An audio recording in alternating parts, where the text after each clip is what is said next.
Hello everyone, Assalamu alaikum. This is Meerab. Hope you all are doing well. So today was Mumbai versus Punjab Kings and I was really expecting कि Punjab Kings जीत जाएगा और specially last moment पे तो मतलब obviously मालूम था कि कितना बड़ा मार्जिन पड़ा है, अभी इतने सारे रन्स पड़े हैं और बॉल्स इतनी कम है, तो कैसे हो सकता है कि जीता जाए। और मतलब मेन प्लेयर्स आउट हो गए, रोहित शर्मा आउट हो गए, रिकल्टन आउट हो गया, तिलक वर्मा ऑलरेडी कोई बहुत अच्छी फॉर्म में नहीं आ रहे थे, तो मतलब ये कि एक्सपेक्टेशंस नहीं थी एंड ऑफ कोर्स के माइंड में था कि नहीं कप्तानी बदली गई है, बट स्टिल ये है कि मैच इनके हाथ से जा चुका है, मुंबई के हाथ से, और पंजाब किंग्स इसको बासानी जीत गए हैं। बल्कि I was also there to appreciate Punjab के, उन्होंने समवेयर आज में मिलाकर रन्स भी अच्छे बना लिए थे। और लेकिन फिर भी ये है कि मुंबई की बॉलिंग अच्छी थी। आप देखेंगे जिस तरह से हम अभी थोड़ी देर पहले भी बात करते कि शार्दुल ठाकुर ने जिस तरह से विकेट्स ली वो बड़ी क्रूशियल और बड़ी शानदार विकेट्स थी। फिर उसके बाद ये कि उन्होंने रिस्ट्रिक्ट भी किया समवेयर, मतलब ऑफ कोर्स के जब बुमराह बॉलिंग करने आते हैं तो वो विकेट टेकर तो वो हैं ही, बट ये होता है कि वो रन्स भी आप प्लेयर ऑफ कोर्स बड़ा कंफ्यूज हो जाता है, सामने वाला जो बैटर होता है वो बड़ा कंफ्यूज हो जाता है, बुमराह की बॉडी लैंग्वेज को देख के ही कंफ्यूज हो जाता है, तो वो रन्स भी बनाने से डर जाता है। तो जसप्रीत बुमराह को जिन लोगों ने छक्के मारे हैं उन लोगों के ऊपर तो डॉक्यूमेंट्रीज बनी है, क्योंकि बुमराह का स्टैंडर्ड ये है कि उनको कोई छक्का मार ही नहीं सकता, मतलब बहुत मुश्किल होता है बुमराह को खेलना। सो गिने चुने नाम ही हैं कि जिन लोगों ने आज तक जसप्रीत बुमराह को खेला है। So the point is that कि बुमराह की बॉलिंग के आगे स्टे करना इज़ वेरी डिफिकल्ट। सबसे पहले तो यह है कि of course Bumrah was doing the captaincy and this win was somewhere calculated, but इस विन के अंदर एक बहुत इंपॉर्टेंट रोल और मोस्ट इंपॉर्टेंट रोल जो है वो है तिलक वर्मा का, बिकॉज तिलक वर्मा हमेशा ऐसे मैच में सामने आ जाते हैं कि जिसमें एक्सपेक्टेड नहीं होता है। मतलब आप देखें कि ऑफ कोर्स के अगर आप मुंबई की बात करते हैं, पंजाब किंग्स की बात करते हैं, पंजाब ने सोचा होगा कि हम अर्ली विकेट्स इनकी निकालेंगे क्योंकि इनका टॉप ऑर्डर तगड़ा है। मतलब आपको रोहित शर्मा को आउट कर लिया तो मतलब आप समझ लो आपने 50% मैच जीत लिया है। बट ये है कि जब रोहित शर्मा के साथ साथ तिलक वर्मा भी टीम में हो, मामला तब खराब होता है। तो तिलक वर्मा ने जिस तरह से अपनी इनिंग्स को डेवलप किया, कल हम लोग बहुत तारीफ कर रहे थे विराट कोहली की, इनफैक्ट आज भी तारीफ कर रहे थे एंड ऑनेस्टली हम कह रहे थे कि वो चेज मास्टर हैं। तो जिस तरह का फिनिश आज तिलक वर्मा ने किया है मैच को, ऑनेस्टली मैं प्रेडिक्ट कर सकती हूँ कि आने वाले वक्त में तिलक वर्मा जो है वो ये रिस्पॉन्सिबिलिटी लिया करेगा कि उनको मैच को किस तरह से फिनिश करना है। It was wonderful, it was really wonderful and honestly the way he batted, the way he took the pressure, जिस तरह से उन्होंने लास्ट प्रेशर हैंडल किया है।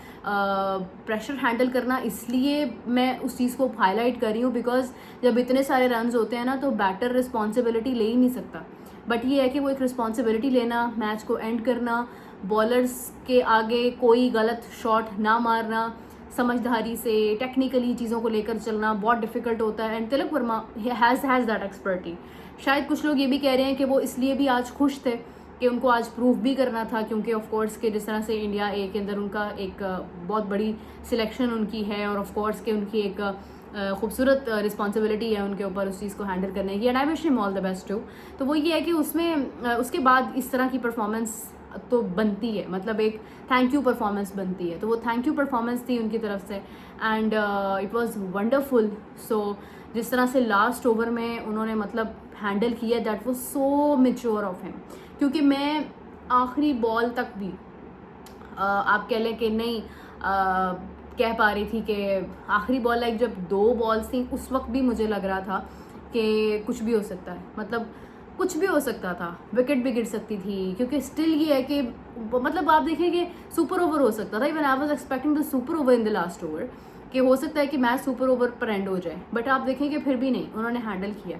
बहुत कम इस तरह के मोमेंट्स हैं क्रिकेटिंग हिस्ट्री में कि जहाँ पर इस मोमेंट पर आखिरी ओवर में किसी ने मैच को जितवाया हो, जब आपके पास एक कह लो कि 10 से कम रन्स भी हैं ना तो फिर भी बहुत मुश्किल हो जाता है। So yes, question towards the bowlers of Punjab Kings कि आपसे इतने से रन्स डिफेंड नहीं हुए, आपसे एक विकेट नहीं निकाली गई Tilak Varma, so yes there is a reason to worry. लेकिन ये है कि again wonderful match, many congratulations to Mumbai fans, बहुत मुबारकबाद, और बहुत ही शानदार मैच था, बहुत ही नेल बाइटिंग, बहुत ही ट्विस्टिंग, पूरा फुल ऑफ आप कह लें कि climax, and it was wonderful, it was really wonderful. So again congratulations to Mumbai Indians, let's see कि कल के मैच में क्या होता है, because Chennai Super Kings and Lucknow Super Giants will face each other. लेकिन ये है कि चेन्नई में आई विश कि कल हमें धोनी नज़र आ जाए, बिकॉज अगर धोनी आते हैं तो फिर तो चेन्नई जीत जाता है। वैसे भी चेन्नई ऑन पेपर स्ट्रॉन्ग है, लेकिन ये है कि अभी तक like if you talk about the this IPL season, तो चेन्नई को अगर आप देखते हैं तो वो स्ट्रॉन्ग लग रहा है। बट स्टिल मैं यही कहूँगी कि अगर धोनी होते हैं तो वो कह लें कि मज़ा दोबारा हो जाएगा। But Lucknow is good for their bowling, bowling अच्छी है उनकी। चेन्नई को मैं ये मार्जिन दूंगी कि हाँ, अगर उनकी तरफ से संजू के ऊपर एक बहुत बड़ी जिम्मेदारी आती है कि वो क्या करने जा रहे हैं। सो लेट्स सी कि किस तरह का मैच होता है। And one more thing again, Virat Kohli का कल का 100, आप सब स्टिल उसके बारे में बात कर रहे होंगे, और अगर उस 100 के करीब करीब कोई आया है तो that is Tilak Varma. So Tilak Varma is one of the player के जो हम कह सकते हैं कि बिल्कुल आउट ऑफ सिलेबस आ जाता है और बिल्कुल अनप्रडिक्टेबल है। आप प्रेडिक्ट नहीं कर सकते हैं कि आप इसकी विकेट ले लेंगे, आप इसको आउट कर देंगे। इसको बहुत संभल कर खेलना आता है अगर इसका दिन हो तो। और on the other hand of course के ओपनिंग पेयर जो है वो दोनों ही टीम्स के बहुत अच्छे थे, लेकिन ये है कि ऑफ कोर्स इट मैटर्स कि एंड कौन करता है। So wonderful match. आप लोगों को क्या लगता है आज का मैच कैसा था? आप लोग कमेंट्स में ज़रूर बताइएगा मुझे। मैच का सबसे बेहतरीन मोमेंट कौन सा था ये भी बताइएगा, और ये भी बताइएगा कि कल भी मैंने क्वेश्चन ड्रॉप किया था, most of the people answer that कि Hardik Pandya is doing the right thing, he should move to Chennai Super Kings and Mumbai को छोड़ देना चाहिए उन्हें अब, और एक नई कप्तानी के साथ मुंबई को आगे बढ़ना चाहिए। तो ये है कि हार्दिक पांड्या का ना होना क्या वाकई मुंबई के लिए इफेक्टिव साबित हुआ है, और अगर ऐसा है तो गलती कहाँ पे कर रहे थे पांड्या, ये भी आप लोग ज़रूर बताइएगा। अपना बहुत सारा ख्याल रखें, take care, bye bye. One more thing, मैं आप लोगों को बहुत ज़्यादा टाइम नहीं दे पाती हूँ मोस्टली बिकॉज थोड़ा सा मेरी रूटीन इस तरह की होती है कि when I wake up I just get ready and I go to Mohsin साहब office and then going there, फिर उसके बाद समटाइम्स PC भी जाना पड़ जाता है, फिर वहाँ से अगेन पूरा दिन, फिर यहाँ आना, फिर उसके बाद जो हमारी एक पोस्ट मैच वीडियो होती है वो हम बनाते हैं, फिर वो करने के बाद ये है कि समटाइम्स मैं बिल्कुल डाउन हो जाती हूँ।